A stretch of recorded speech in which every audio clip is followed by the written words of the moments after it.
heavenly planets are inhabited by demigods like Indra, Chandra, Varuna, and Vayu. And the pious souls reach there after performance of many virtuous acts on earth. Modern scientists agree that the timing arrangement in higher planetary system is different from that of the earth. Thus, it is understood from the revealed scriptures that the duration of life there is 10,000 years by our calculation. 6 months on earth is equal to 1 day on the heavenly planets. Facilities of enjoyment are also similarly enhanced.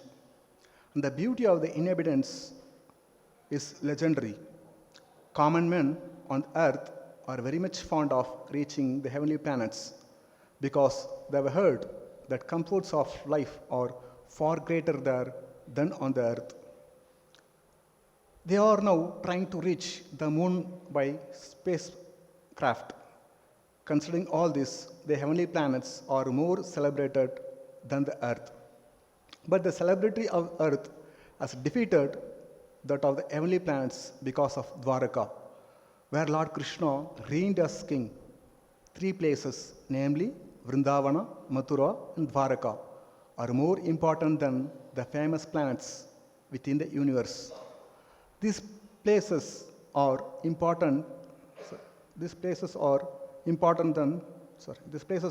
perpetually sanctified because whenever the Lord descends on the earth, he displays his transcendental activities, particularly in these 3 places. They are perpetually holy lands of the Lord. And the inhabitants still take advantage of the holy place, even though the Lord is now out of their sight. The Lord is the soul of all living beings, and he desires always to have all living beings in their swarupa, in their constitutional position, to participate in transcendental life in his association. His attractive features and sweet smiles go deep into the heart of everyone. And once it is done, the living being is admitted into the kingdom of God, from which no one returns. This is confirmed in the Bhagavad Gita. The heavenly planets may be very famous for offering better facilities of material enjoyment. But as we learn from the Bhagavad Gita 9.20 and 21, one has to come back again to the earth planet as soon as the acquired virtue is finished. Dwaraka is certainly more important than the heavenly planets because whoever has been favored with a smiling glance of the Lord shall never come back again to this earth, rotten earth, which is certified by the Lord himself as the place of misery. Not only this earth, but also all the planets of the universe are places of misery because in none of the planets within the universe is there eternal life, eternal bliss, and eternal knowledge. Any person engaged in the devotional service of the Lord is recommended to live in one of the above mentioned 3 places, namely Dwaraka, Mathura, or Vrindavana. Because devotional service in these 3 places magnified, those who go there to follow the principles in terms of instructions imparted in the revealed scriptures surely achieve the same result as obtaining during the presence of Lord Sri Krishna. His abode and he himself are identical, and a pure devotee under the guidance of another experienced devotee can obtain all the result even at present. Thus end the purport. The title of the chapter is Departure of Lord Krishna for Dwaraka. So after the end of Mahabharata war, at the request of Yudhishthira Maharaj, Krishna stayed with Pandavas for some more period, and after that Krishna wanted to leave for Dwaraka. So when he was leaving, the Pandavas, all the Kuru members started lamenting, started crying, because they were deeply attached to Krishna, and always they would see the smiling face of the Lord. And now that Lord is leaving from us. In the palace of Hastinapura, there are many, many ladies. They're all very much attached to Krishna. They were relatives of Lord Krishna, even when they heard that Lord is leaving out of our sight, they became very upset. Tears started flowing from their eyes. And they thought this tear at this moment might be the cause of misfortune for Krishna. They tried to check their tears, but they could not check. All of them went to the roof of the palace and looking at Krishna, started showering flowers upon Krishna. They started glorifying the transcendental activities of Lord Krishna.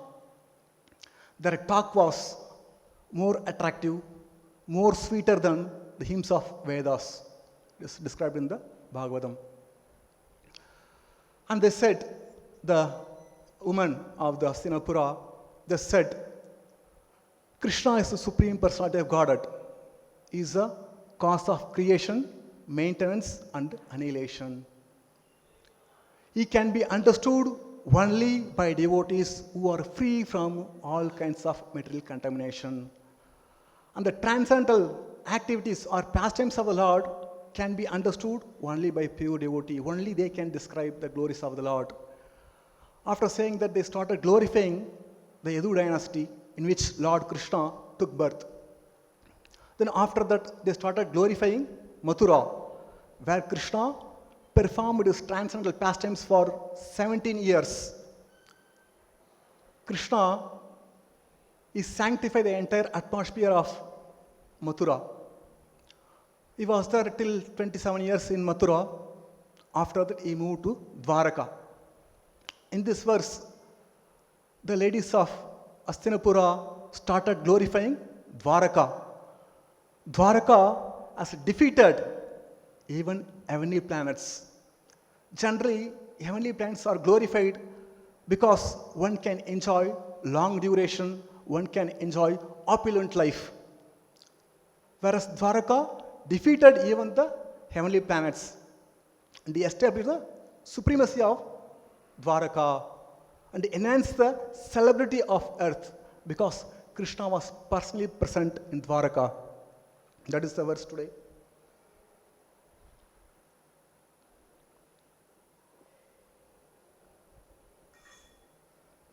What is heavenly planet?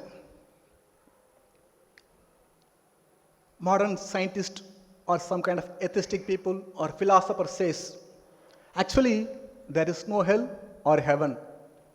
These are mythological concepts that are found in scriptures. Why? They promote this kind of hell and heaven to make the men to lead a moral life so that they can go to heaven after death. You can take, for example, here next to our temple, a big building is there. Somebody purchased apartment at the cost of 7 crores and lives there. And somebody purchased a house worth of 100 crores and lives opulent life. The person, Mukesh Ambani, he has a house worth of 6,500 crores. His house. And on the other hand, we can see there are people, they don't have any house. They put shed and live. Made of tarpaulin, put some bamboo stick and live. There are disparity exist even on the earth. Why can't it exist in the other part of creation? Certainly it exists.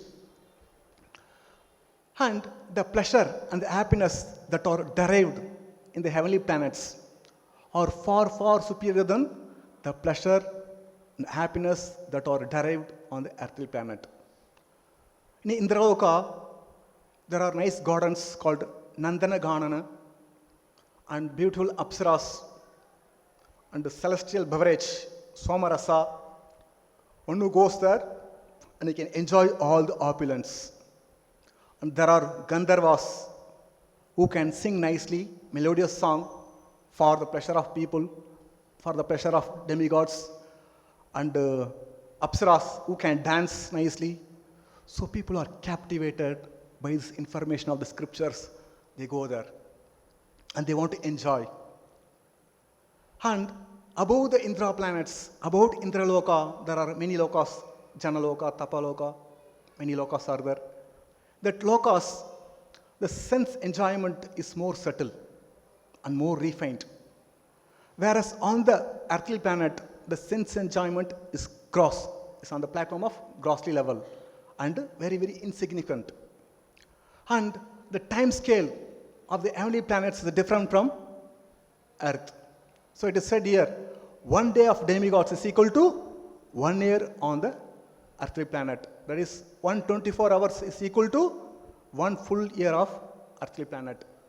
So in the heavenly planet, the residents live for 10,000 years. 10,000 years means our calculation 10,000 into 360 into 360. That is the lifespan of the residents of heavenly planets. After that, they have to come back to this world, come back to the earthly planet. And one cannot simply enter into the heavenly planet. It's not freely available. Anyone can barge into heavenly planet without any restriction. Even we cannot go to other countries without taking visa. Nobody will be allowed without proper visa. We have to take visa to enter into another country. So it's highly impossible for any human being to go to another planet with the same body. If at all one wants to go to other planet, there are some rules and regulations or recommended in the scriptures. One has to perform or sacrifice. There are different sacrifices are there, mentioned in the Karma Kanda section of the Vedas. By performing the sacrifices, one can reach the heavenly planet. Not by our scientific advancement, by our spacecraft, one can land into another planet. It's highly impossible according to scriptures. It's not at all possible. So Krishna says in Bhagavad Gita, Yamimam pushpidam vacham pravadanti avipaschitaha vedavada ratapartha nanyat astidi vadinaha kamatma swargapara janma karma palapradan kriya vishesha bahulan bhogashvarya gatim prati. Avipaschita. Avipaschita means those who have got very, very less intelligence. They got attracted to the flowery words of Vedas. The Vedas recommend one to go to heavenly planets. Why? To enjoy sense gratification. Their opulent life, power, position, everything is available. So the less intelligent people are attracted by the flowery words of Vedas and they perform sacrifice and go to heavenly planets. And they think, because they want to enjoy sense gratification, they want to lead an opulent life, and they say, there is nothing beyond this. This is the goal of human life. To lead a moral life, perform sacrifice, and go to heavenly planets and enjoy.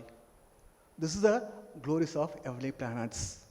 Whereas Dwaraka, although it is situated on the earth, defeated the glories of heavenly planets because Krishna was personally present and he sanctified Dwaraka with his lotus feet. What is Dwaraka? When Jarasandha attacked Mathura to capture city of Mathura, at the same time there was a Yavana king named Kalayavana. He also attacked Mathura. Both of them attacked Mathura simultaneously. Krishna thought, when I engage in the battle with Kalayavana, Jarasandha might take advantage and capture Mathura. So he took precautionary measures. Then he thought, it is better for me to shift all the residents of Mathura to some other place so that I can be free to fight with Jarasandha and Kalayavana. So considering this, he constructed city of Dwaraka within the sea. He summoned Vishwakarma, a celestial architect who can do any miracle. With the help of Vishwakarma, Krishna built the city of Dwaraka within the sea, consists of covering of 96 square miles. Dwaraka is 96 square miles, the area. And Krishna, after building nice roads, nice palaces, like each and every palace, there are thousands and thousands of palaces within one day. Every palace like a skyscraper building. And the entire Dwaraka was filled with nice landscape, a garden, a lake, a swimming pool, And Krishna brought even Kalpavriksha from his abode. Kalpavriksha, the desire fulfilling tree, was there in Dwaraka. And Krishna brought Parijata tree from the heavenly planets. And he had a Sudharma hall, assembly in Dwaraka. The speciality of Sudharma hall, whoever attends meeting in the Sudharma hall, he would overcome the influence of invalidity due to old age. One can remain young. That is the quality of Sudharma, being present in the assembly hall. That's called Sudharma. So, and many demigods presented valuable things to Krishna to make the Dwaraka a unique city among all the cities in the entire universe. That is the speciality of Dwaraka. Therefore, it defeated even the heavenly planets, opulence of the heavenly planets. Even the big demigods, Lord Brahma, Shiva, and Indra, Chandra, Sun God, everyone would come to Dwaraka to see Krishna, to pay their obeisance and respect to Krishna. Often they would come and meet Krishna. Once there was a king named Satrajit. He was a great devotee of Sun God. Being pleased with Satrajit, Sun God gave him one jewel called Shamantaka jewel. The speciality of the jewel, wherever it is worshipped, there will be no famine, there will be no pestilence, there will be no disease. And the jewel would produce every day around 170 pounds of gold every day. And there will be no excessive heat, there will be no excessive cold. The temperature, atmosphere will be pleasant always. That was the quality of the jewel. So this Satrajit, after getting the jewel, he put on his neck. And the moment he put on around his neck, he was exactly looking like a sun god. He was found so brilliant, so effulgent.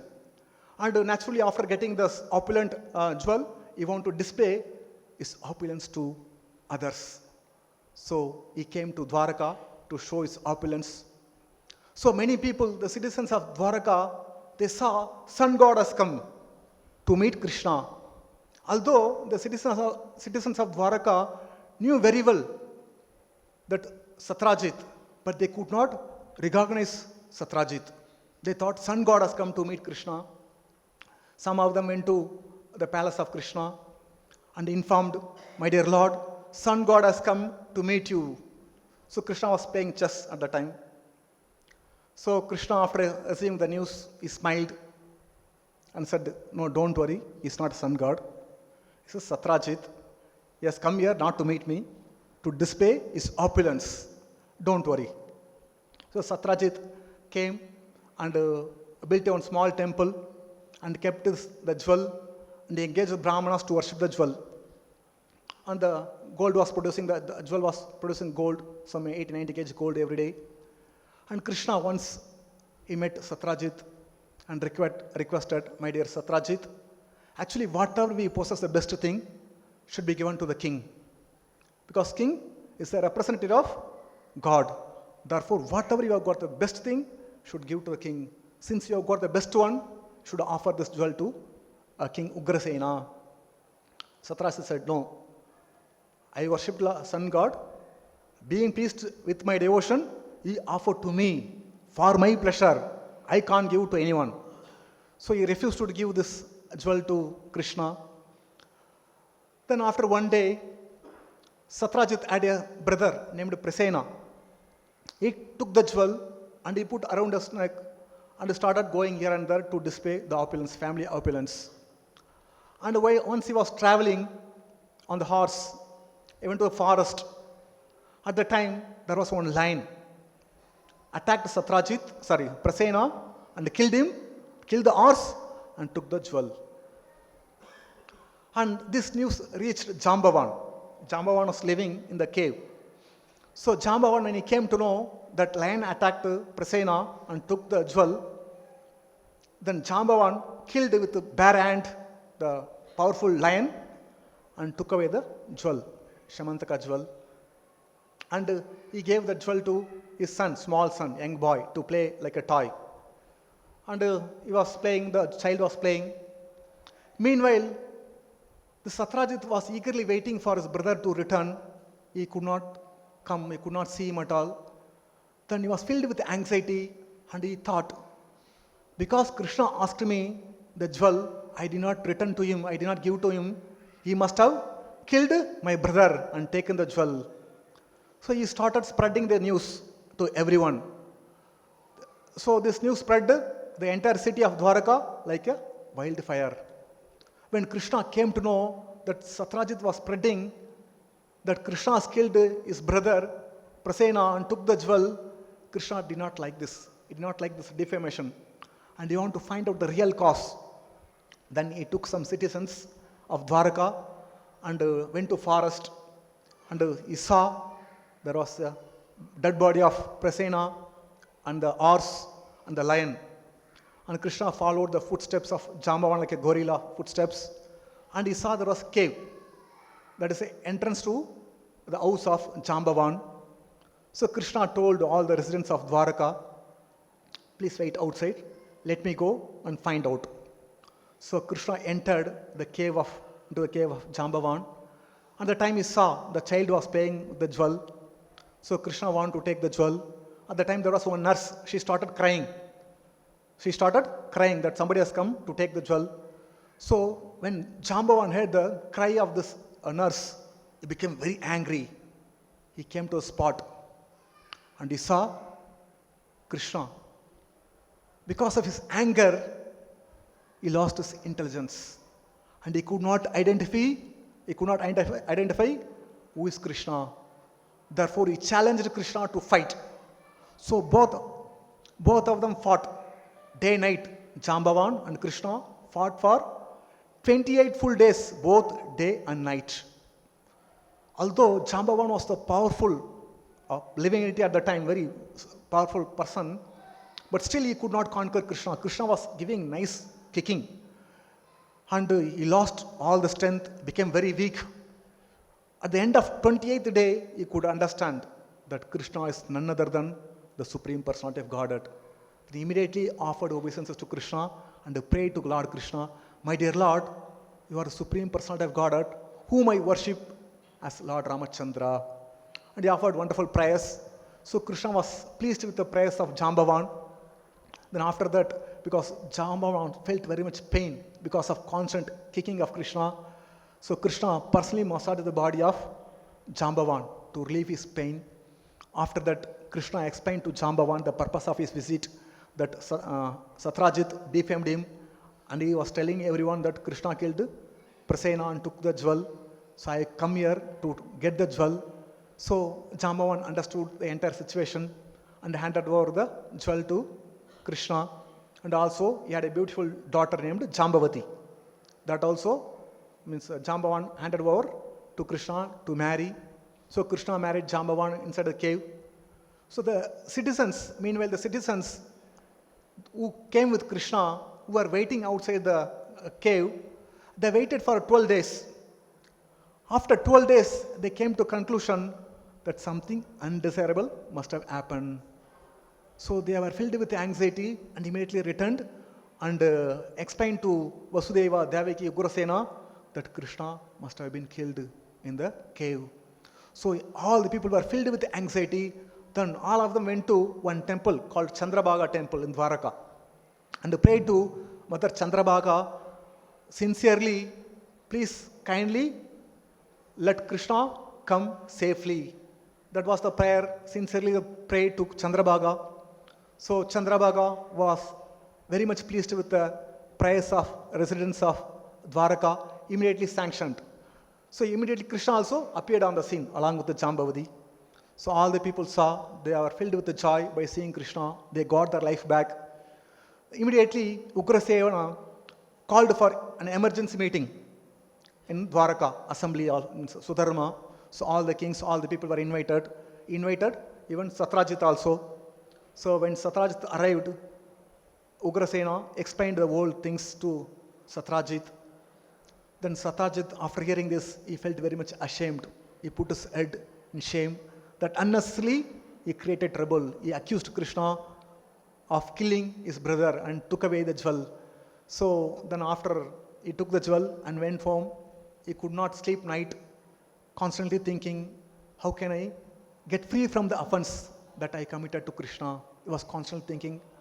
So then next day he came with his beautiful daughter, Satyabhama, and requested Krishna, please take this jewel and take my daughter Satyabhama also. She was qualified. So Krishna accepted Satyabhama and gave this jewel. You take back, I don't want this jewel. Please worship in the temple where you have worshipped. So we'll all together take advantage of this jewel and we'll get all the benefits. Wherever the jewel is worshipped, there will be no, famine, no pestilence, there will be no excessive heat, no excessive cold. So the jewel was producing so much gold every day. So this is the beauty of Dwaraka. So such Dwaraka has defeated the glories of heavenly planets of Indra.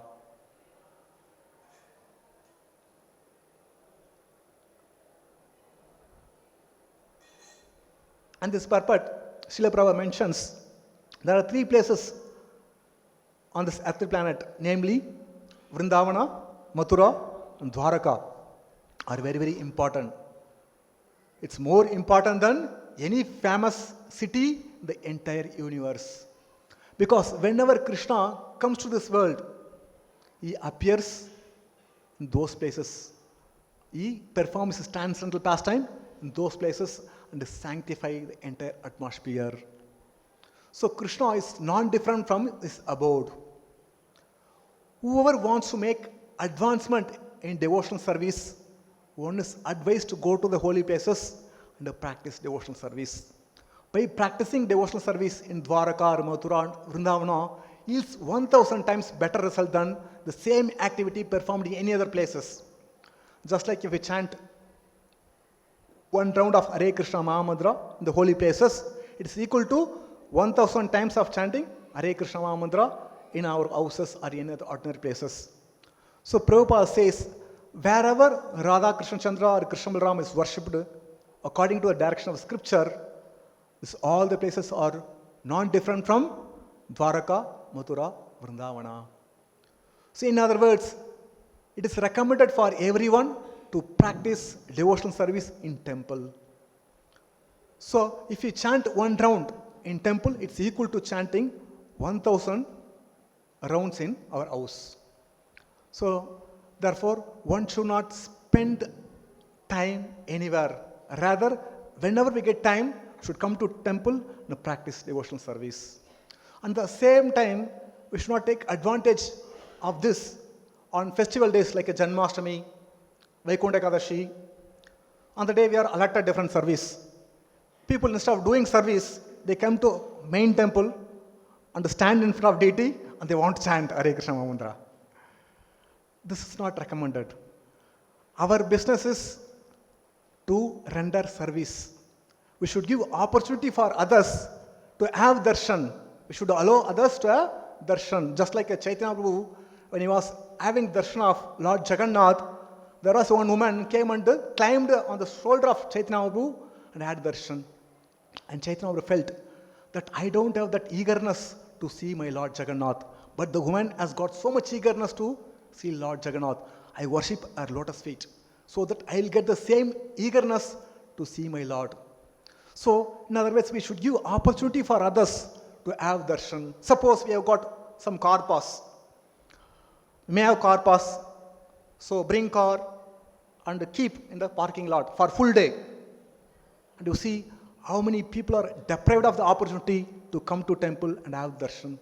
Since we are regular, we can come at any time. We can have darshan of the Lord.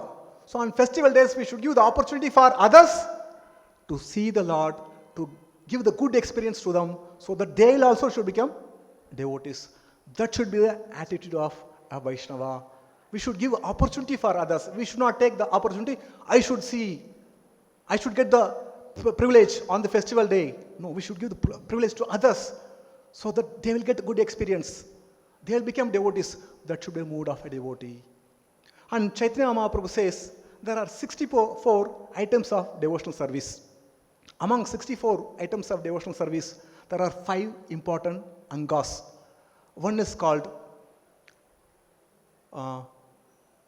Satsanga, Bhagavata Sangha. One should associate with the devotees. First, Nama Kirtana. One should chant the holy name of Lord Krishna always. Then Bhagavata Shravana. One should hear Bhagavatam every day. Then Mathura Vasa. One should reside in a place called Mathura or Vrindavana or Dwaraka. And fifth one is called Shri Vigra Seva, Shri Murti Seva. One should render service to deities. These are the 5 angas. By simply practicing these 5 important devotional principles, one can go back home, back to Godhead, even in this life. So one should take the advantage of these simple principles to go back home, back to Godhead. But instead of taking advantage of this, people are attracted to material opulence, scientific advancement. By the so-called scientific advancement, people created spaceship, atomic energy. What is the use of all things? Even the big scientists are bewildered. They do not know what is the goal of human life. The goal of human life is not to study the structure of the universe, different planetary system. No. Our business is to go back home, back to Godhead, to find the solution for the problems of life. There was one scientist, astronomer, PhD philosopher. Please hear attentively. So he was well versed in different departments of knowledge. He was very much puffed up, very proud of his knowledge. He had some friend, village friend, ignorant person, illiterate. So he went with the illiterate person to one,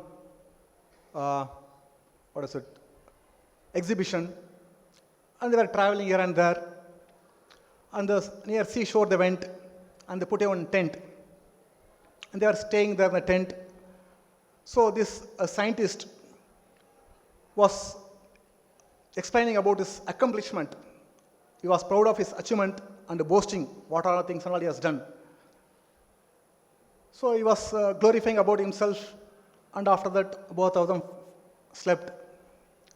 So after some time, the villager, the ignorant person, got up and he woke the scientist. He said, "Look at the sky. What do you see in the sky?" The scientist saw the sky. There are millions of stars. The villager asked, what does it say to you? What does it say? Then the scientist was very proud of his accomplishment and said, "Astronomically speaking, there are millions of galaxies and there will be millions of planets. Astrologically speaking, it says Saturn's in Leo. Time-wise, it says up first 3:30. Theologically, it says there are millions. Lord is a creator and is a Vibhu, is a big. They are all very, very tiny, very small. Meteorologically, it says tomorrow we'll have nice, pleasant weather." After saying that, he said, "What does it say to you? What does it say to you?" He thought, this fellow doesn't know, foolish fellow, doesn't know. Then the villager said, looked at the scientist, "You fool, you idiot, you dumb fellow. It says somebody has stolen our tent." So, somebody has stolen a tent, but the scientist did not understand the tent has been stolen, and he was explaining about all other things. Because they are bewildered.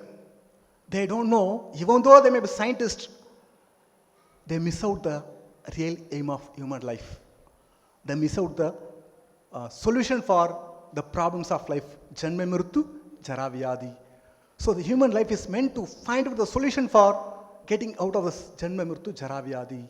Not to get absorbed in the so-called scientific advancement and lose the human form of life. It's a Brahmana.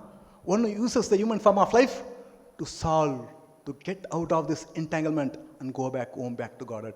And there's a Kripana, one who is absorbed in sense gratification and get entangled in this world. Above Kripana, there are kind of people, they follow the religious principles and perform sacrifice to go to heavenly planets. And they don't know, even if they go to heavenly planets, they cannot retain their post there for a long time. They have to come back. They can live long duration of time. After that, after their pious bank balance is over, they have to come back to earthly planet. They cannot stay there for a long time. But the person who is intelligent, he will not choose to go to heavenly planet. Rather, he will go to the place where there is no birth, old age, disease, death. Krishna explains in Bhagavad Gita about the spiritual world and material world. Parastasmatu bhavanyo vyakto vyakta sanatana yasa sarveshu bhuteshu nashyatsun abhinashyati. Yet there is another nature. Krishna explained the previous verses about Brahma's life, Brahma's about the material world. After the Krishna explains about there is another nature which is spiritual, transcendental to this manifested and unmanifested material creation. That is supreme, that is never annihilated. Even all the parts of the world is annihilated, my abode remains same. It is supreme.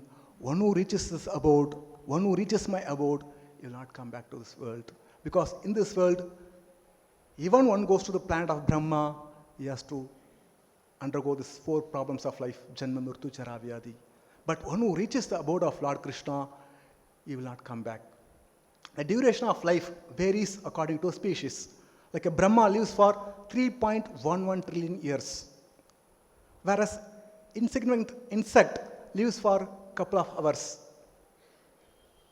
But Brahma lives millions of years, but he has to even die after this period. But one should be intelligent enough to cross over even the abode of Brahma, to go to the eternal planet and enjoy with Krishna. And the purport, one more point Prabhupada mentions here. The Lord is the soul of all beings. Therefore, Lord wishes all the jivas to be with Him. And they should engage in devotional service.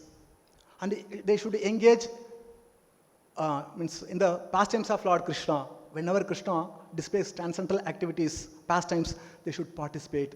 Krishna wants that. He does not want to see the jiva to suffer in this world. Anyone who's attracted by the attractive features of Krishna and attracted by the smiling face of the Lord, he will not stay in this material world. Rather, he enter into the kingdom of God and enjoy with Krishna.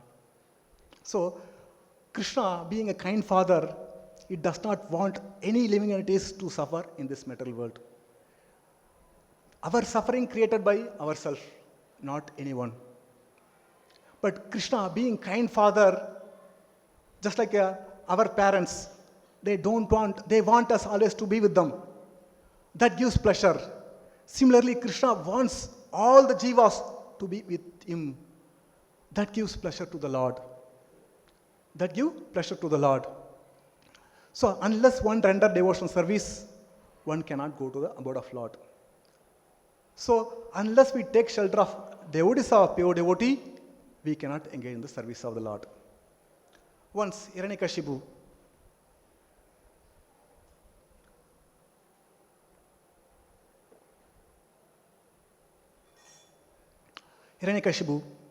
sent his son, Prahlada, to the Shanda and Amarka, they are teachers, they are sons of Shukracharya, and he explained to Shanda and Amarka, please teach my son about science of diplomacy and politics, so that after me, my son should rule the world. I should be king of demons. So he was taken to the school. After 1 year over, summer vacation came, son came to house. By seeing Prahlada, father Hiranyakashipu was very happy and took Prahlada, kept on his lap and started fondling him. My dear son, how are you? Okay, I want to know, 1 year you stayed with your teachers. What did you learn last 1 year? Prahlada started saying, Shavanam Kirtam Vishnu Sparanam. He started glorifying about the Lord Vishnu. And after hearing this, Hiranyakashipu became extremely angry. He thought, the Shanda and Amarka spoiled my son. So he called Shanda Amarka, you rascals, I sent my son to you to teach the science of diplomacy and cheating. Rather, you taught him science of Vishnu Bhakti. How dare you can teach? How can you spoil my son? So he started blasting them. They were very much afraid. They thought king may punish us. Then immediately told Hiranyakashipu, O king, no, we did not teach. He's already spoiled. He learnt on his own. Not only he spoiled, he's spoiling all our children in the school, teaching Krishna consciousness. So after hearing this, Hiranyakashipu was still more angry and asked Prahlada, my dear son, your teacher did not teach you about science of Vishnu Bhakti. Where did you learn? Who taught you this? At the time, Prahlada responded to Hiranyakashipu, Matirna Krishne Parato Sotova Mito Bebadyede Gravarathanam Adanda Gopir Vishatam Tamasiram Puna Puna Sarvada Charunanam. He says, due to the uncontrolled senses, people, those who are not able to control the senses and who are attached to materialistic way of life, they cannot understand the goal of life. They cannot understand the goal of life. Their interest towards Krishna can be never aroused either by own effort or by the instruction of others or by the combination of both. The person who are attached to materialistic life, he makes progress towards hell. He makes a royal road to go to hell. Then after that he said, Nate vidu svartha gatim vishnum durashaya he bhairartha manina andhaidandir upaniyamana tepishe tandriyam vrudamni baddha. Due to the uncontrolled senses, those who are attached to this materialistic life, they accept one more fool as their leader, who is also attached to sense gratification. The materialistic people who follow the leader who is also attached to sense enjoyment, they cannot understand the goal of life is to go back home, back to Godhead. Just like a group of blind people led by one more blind man, they miss the right path and fall into a ditch. Similarly, those who are absorbed in the materialistic life accept the leader, and what will happen to them? All of them will go to hell. Again, they suffer in this material world, birth after birth. So if we accept anyone, generally when we see some famous person, like a prime minister or chief minister, people are devoted to them.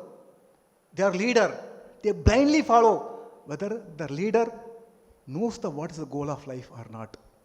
Simply, they follow the blind leader. And all of them, leader also will go to hell. Those who follow, they will also go to hell. Neither leader can save the supporters or followers, nor followers can support a leader. There was one guru, so-called bogus guru. He had 5 disciples, foolish disciples. So once the disciples are very faithful to Guru, they simply follow whatever Guru says, and they will not do anything other than what Guru says. Very loyal to Guru. Once the Guru was sitting on the horse and started going, and the followers started, they also walking along with the Guru. Guru was sitting on the horse and was going, and the followers were following Guru. After some time, the cap the leader was, the Guru was wearing, it fell off. So Guru did not notice this. So Guru was going on the horse. After some time, suddenly he noticed that the cap was missing. Then he suddenly stopped and looked at the disciples. Have you seen my cap? All of them said, yes, Guruji. Where is it? No, you did not tell us to pick it up, so we did not pick it up. So Guru became a little upset. So henceforth, whatever it falls, you should pick it up. Faithfully said, yes, Guruji. So after some time, the guru started, he had one more cap, started going. Again, the cap fell off. So disciples took the cap. After some time, the horse started passing a stool. So the disciples took the cap and collected a stool from in the cap itself. After some time, the guru again noticed that the cap is missing and stopped and looked at the disciples. Have you seen my cap? Yes, Guruji. Where is it? They gave along with the stool to Guru. Guru became very angry and started blasting disciples. You foolish fellows, dumb fellows, don't have common sense. So then he immediately took the one paper and started writing down items and all. So he gave the list. Henceforth, any items false, you check the list. If it is there, that only should pick up. If suppose passes urine, should not collect it. So he gave the list, gave to the disciples, and the disciples were very happy that Guru was instructed. After some time again, the cap fell off. The disciples took out the list and started checking. Cap was there, tick. So after that, Guru stopped and asked, have you seen the cap? Yes, Guruji, he gave. After some time, one rod he had, danda, to punish. So the rod also fell off. After some time, Guru noticed rod is missing. Then immediately he stopped. These people saw the rod and checked the list, and the rod is there, took the rod. When the Guru asked, they gave. After that, he had some shawl, that also fell off. So again, disciples took out the list and checked, it is there. So Guru was very happy. What is it? My disciples are very sincere, very obedient. So I should have this kind of disciples. I am very proud of having very sincere, obedient disciples. So he started glorifying the disciples. After some time, the horse started running a little fast. So disciples has to catch up the speed. And the horse started running fast and started going ups and down too fast. And the disciples also started running behind the horse. Then that horse started passing. There was one tree, and it has many branches, strong branches. The horse started running underneath the branch. The horse is less intelligent, cannot understand Guru sitting on the top, whether what is the space between my top and the branch, this one extension. The horse did not see all things and all, started running. Since Guru was sitting on the horse, the branch hit the abdomen, chest of Guru. Then Guru fell down from the horse and writhing in pain. So extremely, he was in painful conditions. So disciples came running with great difficulty. So when they saw the Guru's writhing in the pain, then they took out the list. They started checking. Guru name is missing. They left the Guru and started running behind the horse. This is what happens if we take shelter of a bogus Guru. If we take shelter of bogus Guru, this is what happens. Neither Guru can save disciples, nor disciples can save Guru. Prabhupada says, like Dhruva Maharaj's mother, she simply instructed Dhruva to go to forest. You can please Lord Vishnu in the forest by performing tapasya. That's all she gave instructions. That's all. She did not practice some chanting, 16 rounds, following Ekadashi, all the things and all. But Dhruva Maharaj practiced devotional service and attained the highest goal of life. At the end, even he took his mother to go back home, back to Godhead. So even though a Guru may not be able to go, but the disciple is very serious in practicing devotional service, he can take even his Guru back home, back to Godhead. This Guru is called Siksha Guru, or one more Guru, not Diksha Guru. Only Diksha Guru can deliver the disciples. This instruction applies only for Siksha Guru and Vartama Pratarshika Guru.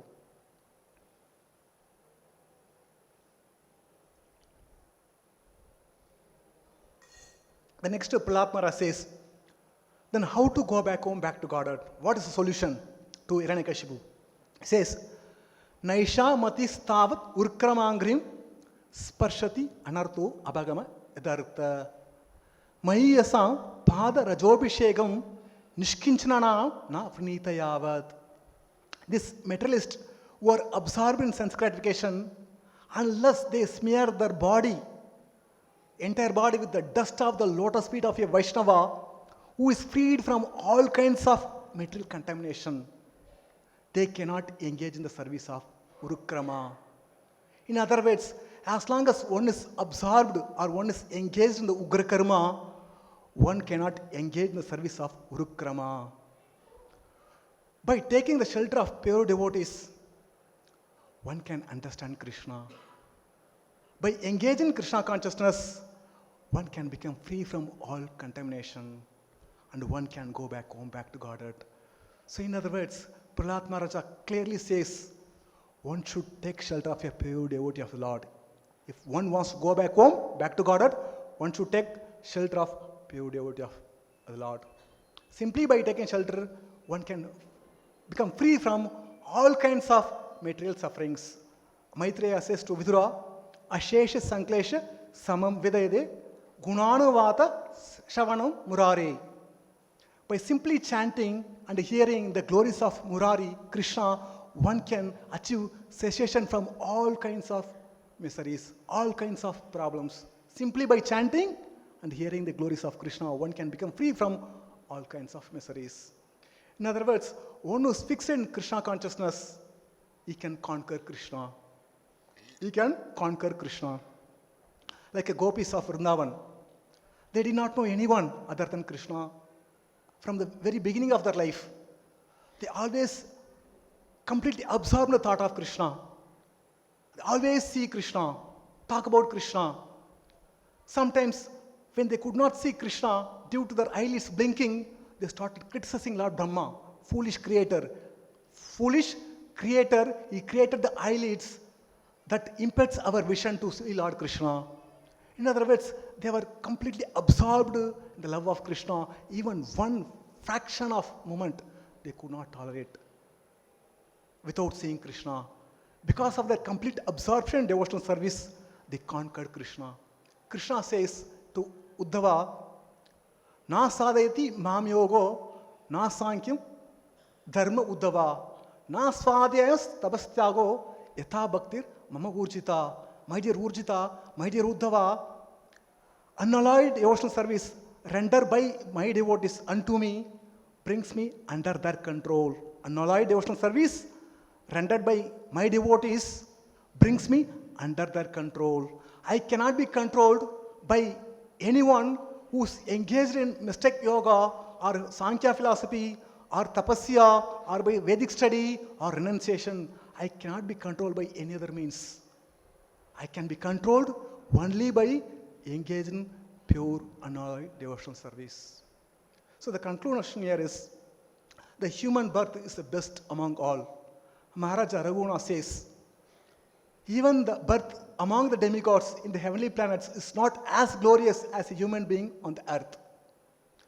What is the use of birth among the demigods? Because in the heavenly planets, people are absorbed in sense gratification, opulent life. There is no opportunity for associating with the devotees. This association with the devotees, Krishna consciousness is available only on the earth, only on the Bharatavarsha. Therefore, one should take the advantage of being a human being on the earthly planet and practice devotional service and go back home, back to Godhead. Krishna, being kind Father, he wants all the jivas to be with him. He does not want to see any one of us suffering in this material world.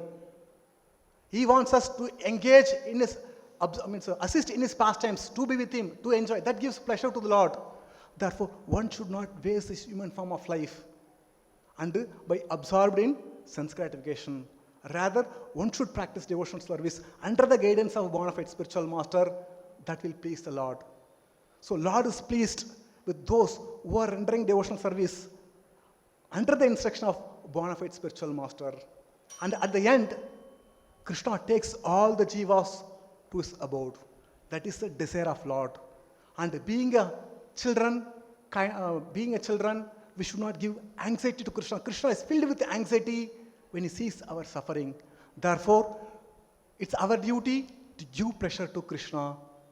When we follow the instruction of Guru, like Srila Prabhupada, by chanting 16 rounds, attending Mangalarti, hearing Bhagavatam, preaching Bhagavatam and rendering some service, contributing to the mission of Srila Prabhupada, one can capture Krishna, one can conquer Krishna.